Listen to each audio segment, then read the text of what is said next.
أعوذ بالله السميع العليم من الشيطان الرجيم. بسم الله الرحمن الرحيم. ودائما بالله نستعين ونصلي ونسلم على أشرف الخلق أجمعين سيدنا محمد النبي الأمي الكريم وعلى آله الطيبين الطاهرين. عشنا واستمتعنا مع آيات من آيات الأدب في القرآن الكريم.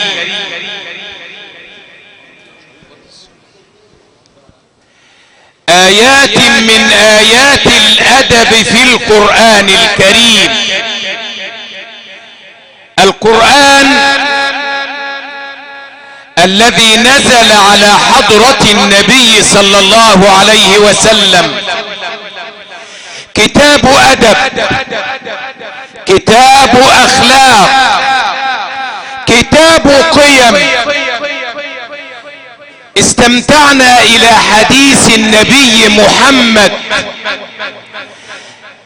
على نبي الله عيسى عليهما السلام. والمستمع إلى القرآن لابد أن يعلم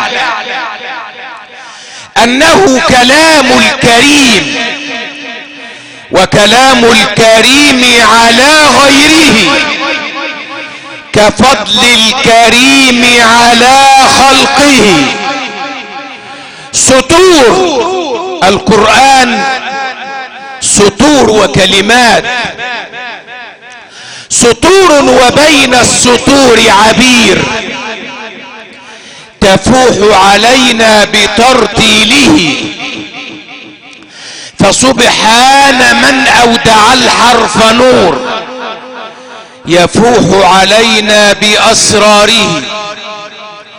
إن مثل عيسى عند الله كمثل آدم. المستمع إلى حديث الناس لا يكاد يتحدث كبير على صغير إلا وأساء، أو صغير على كبير إلا وأساء، أو مسيل على مسيل إلا وأساء. أما الحبيب المصطفى صلى الله عليه وسلم إن تكلم عن الأنبياء فلنعم القائل هو صلى الله عليه وسلم. أما إن تكلم عن الأمم فلنعم القائل صلى الله تعالى عليه وسلم. فينبغي علينا أن نتعلم الجمال، أن نتعلم الكمال ونحن نقرأ القرآن. فلو لم يكن القرآن كلام الرحمن لكان كلام أدب وأخلاق. آمن الرسول بما أنزل إليه من ربه والمؤمنون كل آمن بالله وملائكته وكتبه ورسله. الله يقول على النبي والمسلمين لا نفرق بين أحد من رسله. بيسألني سائل مكاملا لمحمد، هل هذه المقولة صحيحة أم لا؟ مكامل ألا مين؟ ألا محمد. هل هذه المقولة صحيحة؟ قلت له لو كانت صحيحة لكان عيسى ناقص، ولكان إبراهيم ناقص، ولكان نوح ناقص. لكن النبي محمد يقول يلا يا اخوانا نعرف نتكلم عن الغايب، يلا نعرف نتكلم عن الكبير، يلا نعرف نتكلم عن المثيل، يلا نعرف نتكلم عن الغايب. شوف سيدك النبي محمد دخل على الصحابة كما يقول سويد الأزدي فوجدهم يتحدثون في تفاضل الانبياء. يعني الصحابة بيتكلموا عن الانبياء. لو انت عرفت انت بتصلي ليه، لو انت عارف انت بتصلي ليه، لو انت عارف انت بتصوم ليه، لو انت عارف ان القرآن نزل ليه. القرآن 6236 آية، القرآن 77377 كلمة، القرآن 73437 حرف. لماذا نزل هذا القرآن؟ ما نزل هذا القرآن إلا كتاب أدب، إلا كتاب. قال النبي إنما بعثت. النبي جاي ليه؟ طب وانت بتصلي ليه؟ اوعى تقول لي بصلي لله تبقى ما انتش عارف انت بتصلي ليه، واوعى تقول لي بصلي لنفسي يبقى انت ما انتش عارف بتصلي. امال بصلي لمين؟ شوف ربك قال ايه؟ ان الصلاة تنهى عن الفحشاء والمنكر. طب والفحشاء والمنكر مع مين؟ مع الناس. يبقى انا بصلي عشان مين؟ عشان الناس. يعني انا بصلي للناس؟ لا، انا اصلي لله. فويل للمصلين من دول الذين هم عن صلاتهم ساهون، الذين هم يراءون ويمنعون الماعون. فإن كنت مانعا لخيرك فلن تقبل منك صلاة ولن يقبل منك صيام. سيدنا النبي لهم بيتكلموا عن الأنبياء، قال ايه؟ شوف المدير اللي بيجي بعد مدير، ولا الوزير اللي بيجي بعد وزير، ولا لو رحت الدكتور بعد دكتور، ولا لو سمحت شيخ بعد شيخ، ولا لو قابلت شحات بعد شحات، ولا لو قابلت صاحب مهنة بعد صاحب مهنة. ايه اللي بيحصل؟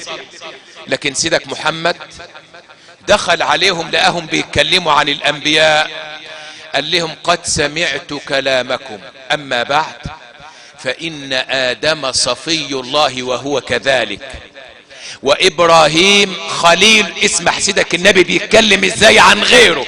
وابراهيم خليل الله وهو كذلك، وموسى كليم الله وهو كذلك، وعيسى روح الله وهو كذلك. اما انا في مقام الاخبار وليس في مقام الافتخار. اما انا فانا حبيب الله ولا فخر. اما انا فبيدي لواء الحمد يوم القيامة ولا فخر. اما انا فبيدي لواء الحمد يوم القيامة ولا فخر. اما انا فاول من يحرك حلق الجنة فيدخلنيها الله ومعي فقراء المؤمنين ولا فخر. صلى الله عليه وسلم. آمن الرسول بما أنزل إليه من ربه. والآيات التي قرأها فضيلة الشيخ أشرف جزاه الله عنا خيرا وتقبل الله منه، ونسأل الله أن يرزق فضيلة الشيخ العزب وأن يكون لنا سالما دائما وغانما بما نسمع منه من تجليات للقرآن الكريم. هقول ده هو خلص عشان تدخل الجنة. خديوي مصر يا عم الشيخ عزب، خديوي مصر حب يعرف مين على الحق، النصارى ولا المسلمين ولا اليهود. اوعى تفكر ان الاسلام بتاعك انت بس. مش عيسى قال توفني مسلما والحقني بالصالحين. مين على الحق؟ اليهود. شوف حلاوة الايمان بمحمد وبعيسى وبموسى وابراهيم، لا نفرق بين احد من رسله، وقالوا سمعنا واطعنا. لما تتكلم مع اليهودي او النصراني ربك يقول لك لا ينهاكم الله، اسمع يا مسلم، وانا عمال اتكلم عن اليهودي واتكلم عن المسلم واتكلم عن الكافر واتكلم عن المنافق وحسن معاملة النبي للكافر للمنافق لليهودي للنصراني، وانت مش عارف تعامل ابن عمك، وانت مش عارف تعامل ابن خالك، وانت مش عارف تعامل جارك، وانت مش عارف تعامل مراتك، وانت مش عارف تعامل امك. الخديوي بتاع مصر قال لهم انا عاوز اعرف مين اللي على الحق، اليهود ولا النصارى ولا المسلمين؟ فجاب حاخام من اليهود وراهب من النصارى والشيخ محمد عبده، قال لهم بس بشرط لحد يقول لي قال الله ولا قال الرسول ولا قال متى ولا قال عيسى. اجتمعوا الثلاثة، فاجتمع اليهودي على النصراني وقابله محمد عبده مين على الحق؟ فقال له يا نصراني انت على الحق؟ قال نعم. لانك امنت بعيسى؟ قال نعم. قال وانا امنت بعيسى، فلو النصارى هيخشوا الجنة هنخش ايه معاهم، لاننا امنا بمين؟ وانت يهودي مؤمن بمين؟ قال له بموسى. هتخشوا الجنة؟ قال له اه. قال له وانا امنت بمين؟ بموسى. واحنا امنا بمين؟ بمحمد. فنحن داخلوها داخلوها داخلوها. آمن الرسول بما أنزل إليه من ربه والمؤمنون. أسأل الله العظيم رب العرش العظيم أن ينفعنا بما نسمع وما نقرأ، وإياك أن تسمع القرآن بالآذان، لكن أتمنى أن تسمع القرآن بالقلب، أتمنى أن تستمتع بالقرآن، أتمنى أن تعيش مع آيات القرآن. ونحن نودع ربت فأحسنت التربية وروضت فأحسنت الريادة. بقول لابنها وولادها يكفيها فخرا أنها تزاحم النبي في دخول الجنة. قال النبي المصطفى صلى الله عليه وسلم أنا أول من يحرق حلق الجنة فيدخلنيها الله، إلا أني أجد امرأة تبادرني فأقول لها من أنت؟ قالت أنا امرأة قعدت على أيتام لي، فهنيئا لك يا أمي، هنيئا لك هذه المنزلة، اللهم اغفر لها وارحمها، عافها واعف عنها، اللهم اجعل هذه الليلة أسعد لياليها وكل الليالي، اللهم اجعل صبحها إلى جنات ونهر، اللهم شفع فيها القرآن، شفع فيها الصيام، شفع فيها النبي العدنان. وإياك يا ولدي أن تبكي على أمك، فاللي رايح يحج بنفرح له عشان رايح على سيدنا النبي، امال رايح عند رب النبي. لما قالوا له هتموت قال هيودوني فين؟ قالوا إلى الله. قال وكيف أكره من لا أرى الخير منه؟ أسأل الله أن يجازيكم، شكر الله سعيكم، أدام الخير في حياتكم، إنا لله وإنا إليه راجعون. السلام عليكم ورحمة الله تعالى وبركاته.